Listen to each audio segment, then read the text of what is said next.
The Middle East is a region that has been nearly synonymous with warfare, instability, and conflict. Conflicts have been raging here without a pause for nearly the entirety of the past century, that have variously attracted the military involvements of Iran, Jordan, Saudi Arabia, Egypt, the United Arab Emirates, Turkey, and powers from even beyond the Middle East like the United States, United Kingdom, France, and Russia. You only have to rewind the clock a little more than 100 years ago to learn how the Middle East borders we know today came into being. They have guaranteed more than a century's worth of forever wars and misery for the entire world ever since. The Turkish Ottoman Empire dominated practically the entirety of the Middle East. The Ottoman Empire had regions within it, but it had no tolerance for nations. And nationalism within the empire of any kind was always ruthlessly repressed and crushed in the name of greater imperial stability and peace. By the 19th century, the rising British Empire was growing increasingly interested in the Middle East that the Ottomans had so thoroughly dominated for so long. The Middle East, you see, geographically stood in the way between the British home islands and the Crown's most important colony, India. In order to better safeguard British ships traveling between India and the home islands, the British began gradually acquiring protectorates across the Middle East, beginning with the modern United Arab Emirates in 1820, and then gradually expanding from there to include southern Yemen, Bahrain, and eventually Egypt itself in 1888. Nearly 20 years after the Suez Canal had first been completed, which granted the British the quickest possible journey time between the home islands and India by way across the Mediterranean and the Red Sea. In 1916, British and French diplomats named Mark Sykes and Francois-Georges Picot negotiated a secret treaty regarding how their respective governments would divide and partition the lands of the Ottoman Empire between themselves after the war's conclusion and the ancient empire's destruction. This was the map that Sykes and Picot drafted their own new lines atop of in 1916, rather than any detailed ethnic, linguistic, or religious map of the region, resulting in massive consequences that have reverberated down the decades ever since. After World War I concluded, the victorious Allies met at Versailles in 1919 to set the terms of the peace, and the borders of the Middle East were shifted once again. The Ottoman province of Mosul was transferred from the French zone of influence over to the British zone of influence, and as the Ottoman Empire was actively collapsing, the Allies pressed the infamous terms of the Treaty of Sèvres upon the dying empire in 1920. The terms of the previous Sykes-Picot agreement between Britain and France would remain intact. With the Russian Empire now gone, a huge independent state of Armenia was to be carved out of northeastern Anatolia. Another independent state for the Kurdish people was to be further carved out of southeastern Anatolia. Italy was to seize control over several of the empire's Aegean islands. Greece was to annex much of eastern Thrace and a chunk around the city of Izmir on the Anatolian mainland, while the area around the strategically important Turkish Straits was to fall under an international regime outside of Turkey's remaining jurisdiction. The Turkish state that was to be left over was doomed to become nothing more than an insignificant rump state. And thus, outraged by the treaty's terms, the emerging Turkish government almost immediately rebelled and continued fighting against the Allies for the next 2 years. After the Turkish forces made significant military gains on the battlefield, they forced the Allies to return back to the negotiating table again and concluded with the terms of the 1923 Treaty of Lausanne, which replaced the terms of the previous Treaty of Sèvres and were far more favorable to Turkey. Finally, the borders of the modern Middle East as we roughly know them as today were set in ink. There would be no independent state created for the Kurdish people after all, for example, a problem that has vexed the region for the century ever since. The British also smushed together the former Ottoman provinces of Mosul, Baghdad, and Basra, which would later evolve into the state of Iraq. But the problem with that was that all three of those Ottoman provinces contained very different people. Even further, what became Kuwait had also been a formal part of the Basra province under the Ottoman administration, until the British showed up and transformed it into a protectorate of theirs. After World War I, the British legally separated Kuwait from the Basra province and from Iraq, and they kept Kuwait as their own protectorate until the 1960s, which, in the end, would give the Iraqi state a decent historical claim to Kuwait that would eventually be acted upon by Saddam Hussein's invasion in 1990. The French mandates weren't created much better either. The Lebanon province of the Ottoman Empire was deliberately separated as an independent state by the French based on that province's slight religious majority of Christians at the time. But it had very significant minorities of Sunni and Shia Arabs and Druze Arabs as well. Meanwhile, the polyglot Ottoman provinces of Aleppo, Beirut, Damascus, and Deir ez-Zor were all smushed together to form what became Syria. And then in the 1930s, the Turkish government began pressuring the French to cede over the Syrian province of Alexandretta, owing to that province's large Turkish community, fearing that if they did not yield to the Turkish demands, that Turkey may join in an alliance with Germany, the French relented and pushed out Alexandretta from the Syrian Mandate as the independent state of Hatay in 1938. Then the following year, in 1939, the independent Hatay state held a highly controversial referendum on annexation into Turkey that was passed, resulting in it entering Turkey as the Hatay province. And ever since then, the government of what would later become Syria has continually claimed the Hatay province as rightfully Syrian territory under Turkish occupation. Lebanon became independent from the French Mandate in 1943 and Syria in 1946. And Syria immediately emerged with territorial disputes with Turkey over Hatay and territorial claims to the whole of Lebanon based on the French decision to artificially separate it based on religious demographics. Then, all of these political divisions created by the Allies' mapmaking between 1916 and 1923 were even further exacerbated by the future discoveries of oil and gas across all of these brand new countries. But the locations of where the oil and gas reserves were to be discovered across all of these new countries in nearly every single case would ensure generations of nearly continuous conflict over them. The oil found across the Middle East, scattered across the complicated mosaic of competing ethnic, religious, and political identities, would prove to make up nearly half of the entire world's known supply of oil, meaning that outside powers like the British, the Soviets, and eventually the Americans were all going to be permanently interested in influencing the region's events, and then the British did something else in the Middle East as well. They created a Jewish state out of their other mandate on the other side of the Middle East in Palestine. In the wake of the Holocaust perpetrated by Germany and Europe, hundreds of thousands of Jewish refugees had been fleeing for their lives to the British Mandate for Palestine, encouraged by the British government's own promises for a Jewish homeland made in the Balfour Declaration of 1917, and in the process changing the Mandate's demographics, which had previously been almost entirely populated by Arabs. As Britain prepared to release the Mandate for Palestine as an independent state following the end of World War II, the newly created United Nations released a plan for the partition of mandatory Palestine in 1947, between a newly created Jewish state and a Palestinian Arab state, and an international administration placed in control over the holy city of Jerusalem. The plan was accepted by most of the Jewish groups, but nearly universally rejected by most of the Arab groups, despite the Palestinian Arab population at the time in mandatory Palestine being more than twice as many as the Jewish population was. The 1947 UN partition plan called for giving the Jewish state 62% of the Mandate's land,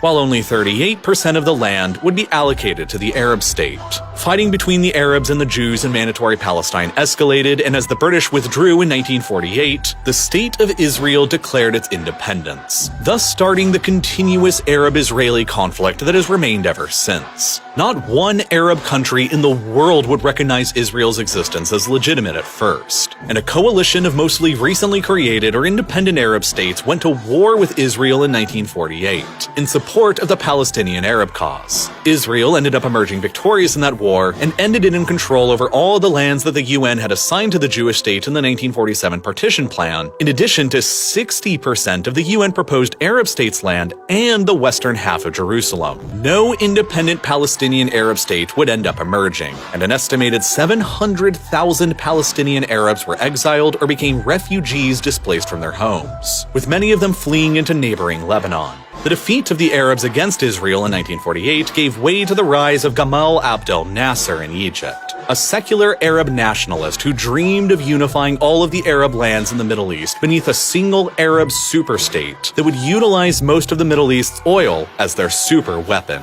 In 1958, a coup by military officers in Syria pledging personal loyalty to Nasser took over the country and joined it with Egypt in the short-lived United Arab Republic, which only fell apart just 3 years later in 1961 when another group of Syrian officers launched another coup and restored Syria again as an independent nation. By 1967, Nasser was again threatening war with Israel over on another front. But, encouraged by Egyptian defeats in Yemen, the Israelis decided to strike first. Israel ended the war by occupying the Golan Heights from Syria, the West Bank and East Jerusalem from Jordan, and the Gaza Strip and the Sinai Peninsula from Egypt. Jewish Israeli settlers would then begin to move in and colonize all of the recently occupied territories, leading to further conflicts between the Israeli state and the Arab and Islamic worlds. And then, and humiliated by the defeat, Nasser was forced to withdraw from the war in Yemen and died shortly afterwards from a heart attack at just 52 years old in 1970. It was also around that time that the British Empire decided that they could no longer financially maintain their commitments to security in the Middle East and the Persian Gulf. And without the British there any longer, the United States began taking an increased interest in the region instead, wishing to maintain the status quo and regional stability in the Gulf in order to safeguard the world's supply of oil, in contrast to the frequent wars that were being fought over on the other side of the Middle East. The United States began encouraging their ally at the time, Imperial Iran, to step forward as the new guarantor of the region's security and to block the expansion of the Soviets from entering into the Gulf. Massive amounts of American weapon sales were made to arm Imperial Iran for this exact purpose. But on the other side of the Middle East, Nasser's Arab nationalist successor in Egypt, Anwar Sadat, and the recently risen to power Arab nationalist in Syria, Hafez al-Assad, decided to join forces again and attack Israel in order to reclaim the occupied Golan Heights and the Sinai Peninsula. Israel once again emerged victorious in that war, but fearful that they would not always be so capable of winning surrounded by enemies. The 1973 Yom Kippur War paved the way for peace between Egypt and Israel 6 years later in 1979, following the Camp David Accords negotiated by the Carter administration in the United States, in which Israel agreed to dismantle all of their settlements in the Sinai Peninsula and return it back to Egypt, in exchange for Egypt recognizing the legitimacy of Israel's statehood, which made Egypt the first country in the entire Arab world to ever do so after more than 30 years of Israel's existence. But the peace was denounced by every other Arab state in the world, including most of all by Syria, which by that time was under the nearly totalitarian regime of Hafez al-Assad and his brand of extremely militant secular Arab nationalism, or Ba'athism. Egypt was expelled from the Arab League for a decade over the peace agreement. Sadat himself was assassinated by Egyptian Islamist militants who believed that he was a traitor, and Syria began championing itself as the new primary backer of the Palestinian Arab cause. As more and more Palestinian refugees fled into neighboring Lebanon, that country's extremely diverse demographics began tilting ever more in favor of the Muslims, to the point where the Christians eventually became less than half of the overall population. The Lebanese Christians had generally dominated the government, and they generally sided with Israel in the Western world, while the Lebanese Sunni and Shia Muslims generally sided with the Arab and Muslim world instead, eventually culminating in the explosion of a complex and multi-sided civil war beginning in 1975 that would last for 15 years until 1990. Ba'athist Syria would invade Lebanon in 1976 and then spent years attempting to integrate and annex the country directly into Syria. Israel would also invade Lebanon in their attempts to fight against Palestinian forces there and secure the safety of their northern border, leading to direct Israeli and Syrian fighting in the country as well. The Israeli occupation in Lebanon would only end in 2000, while the Syrian occupation only ended in 2005. In retaliation for their worsening relationship with Syria, Israel unilaterally declared to annex the occupied territories of East Jerusalem in 1980 and the Syrian Golan Heights in 1981, setting it on the path of a permanent territorial dispute with Syria that lasts into the present day. At nearly the same time as these events were ongoing, a revolution exploded in Iran in 1979 that toppled the autocratic US-aligned monarchy of the Shah and replaced him with a new revolutionary theocratic regime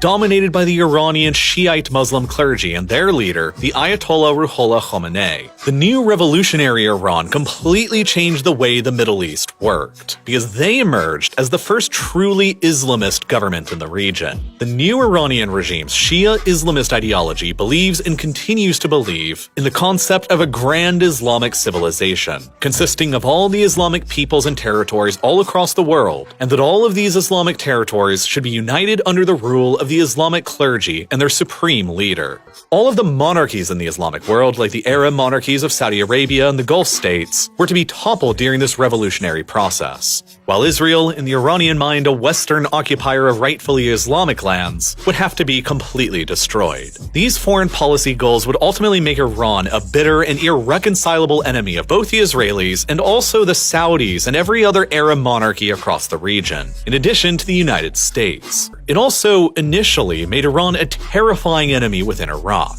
where power had just recently been seized by the Ba'athist secular Arab nationalist Saddam Hussein, and he deeply feared revolutionary Iran's exportation of the Shia revolution into the Basra area of Iraq, where the majority of the population were also Shia and where the majority of Iraq's oil reserves were also located. Thus, determined to kill the Iranian Revolution in its cradle before it could spread, Saddam invoked the call of Arab nationalism when he decided to send the Iraqi army invading into Iran in 1980, with the stated goal of conquering the Arab-majority province of Khuzestan on the flat plain west of the Zagros Mountains, and adding its massive oil resources to his own already large existing Iraqi oil arsenal. But instead, the Iran-Iraq War would turn into an 8-year-long apocalypse that would claim the lives of 500,000 people, desperate to keep Iraq afloat as a buffer state between themselves and the fiercely anti-monarchist and expansionist revolutionary Iran, who had just toppled their own monarchy. The Kuwaitis and the Saudis each lent tens of billions of dollars to Saddam in order to keep him in the fight for longer. The origin of the long-standing Saudi-Iranian Cold War. After the Iran-Iraq War concluded in a stalemate without any changes made to the borders in 1988,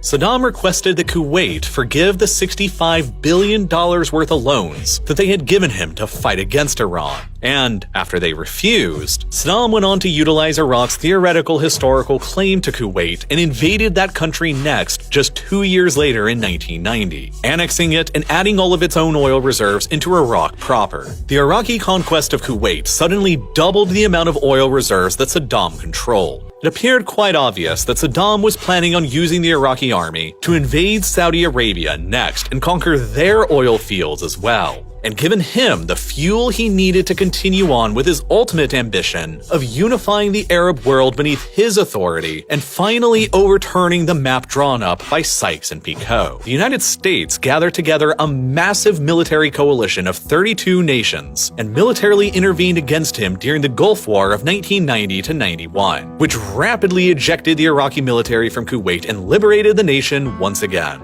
The map of Sykes and Picot was once again restored. Afterwards, the United States began fully stepping into the role as the new primary security guarantor of the Persian Gulf and its oil supplies. The United States Fifth Fleet was reactivated and headquartered in Bahrain, providing the US with a big incentive alongside of the Saudis to keep the island out of the hands of revolutionary Iranian influence, while the United States Air Force set up a massive new airbase at Al Udeid in Qatar. Shortly after that, Jordan became the second Arab state in the world to make peace with Israel, when they recognized the Jewish state in 1994. But the increasing setbacks for secular Arab nationalism in the Middle East and the growing presence and legitimacy of the United States and Israel in the region gave rise to a new brand of Sunni Islamism in the Arab world that rivaled both the more Shia Islamism in Iran and the secular Arab nationalist movements like Ba'athism in Iraq and Syria and the previous Nasserism in Egypt. This set the stage for new organizations like Al-Qaeda to emerge, who wanted to ignite a worldwide Islamist revolution to unite the entire Muslim world beneath a new Islamic state that would fully encompass all of the Muslim lands, and finally do away with the borders and terms of Sykes and Picot once and for all.